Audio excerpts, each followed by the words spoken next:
ٹھیک ہے. پھر اب دیکھیں الہ جو ہے یہ کہا جاتا ہے الہ حمزہ لام اور ہا. یہی پڑھا ہے نا ہم نے. الہ حمزہ لام اور ہا. لیکن مفسرین کہتے ہیں اصل میں یہ ورڈ یہ اس کے روٹ لیٹرز واو لام ہا سے لیا گیا. ٹھیک ہے. واو کو حمزہ میں بدل دیا گیا, اس کو ابدال کہتے ہیں. یعنی واو کو حمزہ میں بدلا جا سکتا ہے, اس کو ابدال کہتے ہیں. تو اس کا یعنی اصل اس کا کیا ہے, ولیحہ. ولیحہ سے لیا گیا ہے. یعنی اس کا مطلب کیا ہوتا ہے, کسی سے انتہائی محبت کرنا. کسی سے انتہائی محبت کرنا وہ ہوتا ہے. یعنی کہ یہ محبت یعنی یہ محبت کی ایک قسم ہے جس میں انسان اتنا مغلوب ہو جاتا ہے کہ وہ کسی تکلیف کو محسوس ہی نہیں کرتا. یعنی ایک ایسی محبت کہ اتنا زیادہ اس محبت میں انسان پڑ جائے کہ کسی اور تکلیف کو محسوس نہ کرے, چاہے وہ تکلیف کتنی ہی بڑی کیوں نہ ہو, چاہے کتنی ہی زیادہ بھوک لگ رہی ہو, لیکن وہ بھوک کو تکلیف محسوس نہیں کرتا جب اس سے محبت ہو جائے, کسی اور سے محبت ہو جائے. تو وہ الہ کے معنوں میں ہے. یعنی کہ وہ محبت خود ایک سکون بن جاتی ہے, تسکین بن جاتی ہے. تو ولیحہ وہی محبت کہلاتی ہے. ٹھیک ہے. تو اب اس کا مطلب کیا ہوا, الہ کے دیکھیں اب کتنے سارے معنی ہوئے کہ جس کے پاس جا کر آپ کو سکون, یعنی ایک وہ شخص وہ ہستی جس کی عبادت کی جائے, وہ جس کے پاس جا کر سکون حاصل ہو, وہ جس کے علاوہ کسی اور سے ڈرنے کی ضرورت نہیں ہے. مایوس کتنے بھی مایوس ہوں, کتنے بھی غم ہوں, بس وہ ہمارے لیے, وہ ذات ہمارے لیے کافی ہے. اس کی محبت اتنی شدید محبت کہ اس کے علاوہ اس کی محبت میں اتنا پڑ جانا کہ کوئی تکلیف محسوس ہی نہیں ہو رہی ہے, چاہے کتنی بھی بھوک لگ رہی ہے. آپ دیکھیں ہم روزہ رکھتے ہیں, روزے میں کتنی بھوک لگ رہی ہوتی ہے, لیکن ہمیں روزے میں اللہ تعالیٰ کی ذات کافی ہو جاتی ہے نا, ہم اس کی رضا کافی ہو جاتی ہے, ہمیں اس کی رضا کے آگے بھوک نہیں لگتی. پھر ہمیں لگتا ہے نہیں, اللہ کو راضی کرنا ہے, ایک مین مقصد ہمارا وہی بن جاتا ہے.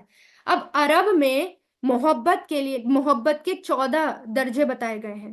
ویسے تو الگ الگ لوگوں نے, مفسرین نے الگ الگ لیولز بتائے ہیں, کسی نے کہا ہے کہ 9 یا 10 درجے ہیں, لیکن عربی زبان میں محبت کے 14 درجے ملتے ہیں. تو دیکھیں, الہوا, الصبوا, الشغف, الوجد, الکلف, العشق, النجوى, الشوق, الوصف, الاستقانہ, الود, الخلا, الغراب, الحب, الولا, الہیام. یہ 14 درجے ہوتے ہیں کس کے, محبت کے. اب آپ دیکھیے گا, اب آپ کو پتا چلے گا کہ الہ کیا ہوتا ہے.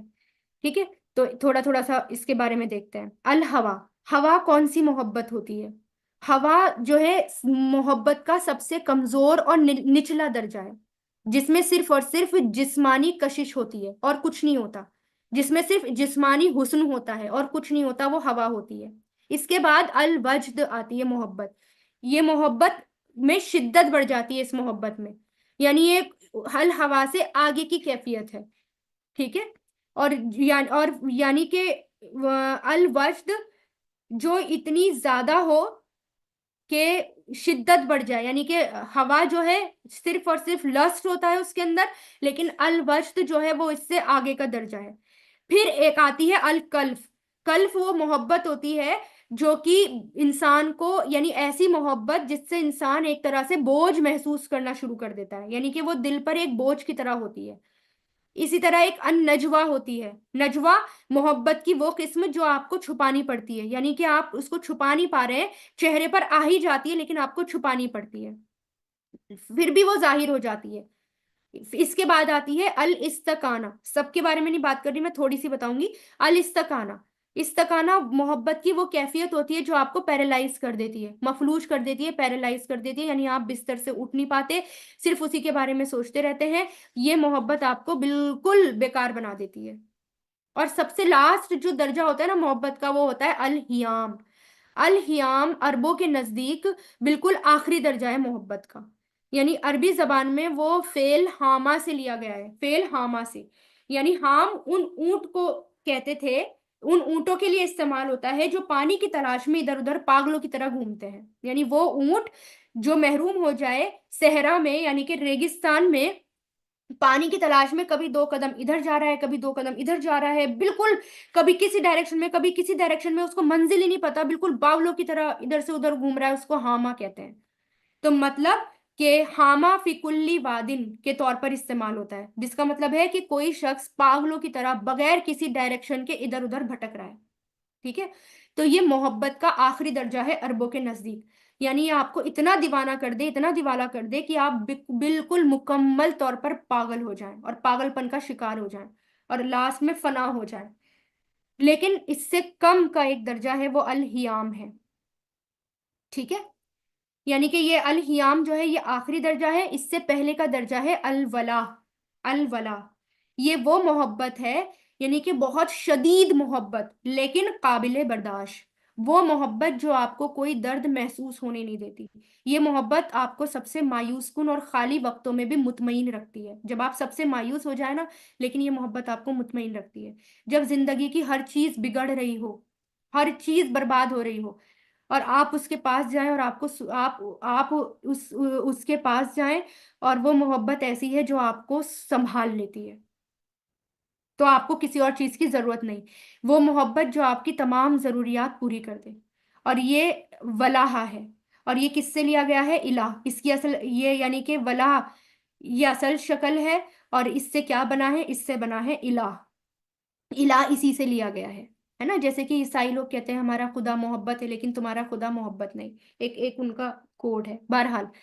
تو یعنی کہ اگر ہم اللہ پر محبت یعنی اگر ہم اللہ پر ایمان لاتے ہیں تو اللہ ڈفرینٹ چیز ہو گئی اور الہ ڈفرینٹ چیز ہو گئی۔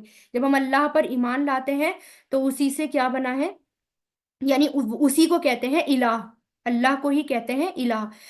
تو مطلب کیا ہوا؟ ایسی شدید محبت، ایسی شدت والی محبت جو آپ کو ہوش، یعنی کہ آپ اس میں ہوش، اپنے آپ کا ہوش سنبھالے رہتے ہیں، آپ کا ہوش جو ہے وہ بگڑتا نہیں ہے، آپ بالکل پاگل نہیں ہوتے، بس آپ وہاں جاتے ہیں اور وہاں آپ کو سکون ملتا ہے، آپ کو اطمینان ملتا ہے، ہر کیفیت میں آپ کو، ہر پرابلم میں، زندگی کی ہر مشکل میں وہ محبت آپ کے لیے کافی ہو جاتی ہے۔ اس لیے قرآن میں اللہ تعالیٰ فرماتے ہیں فَسَيَكْفِيكَهُمُ اللَّهُ، اللہ تمہارے لیے کافی ہے۔ سمجھ میں آ گیا؟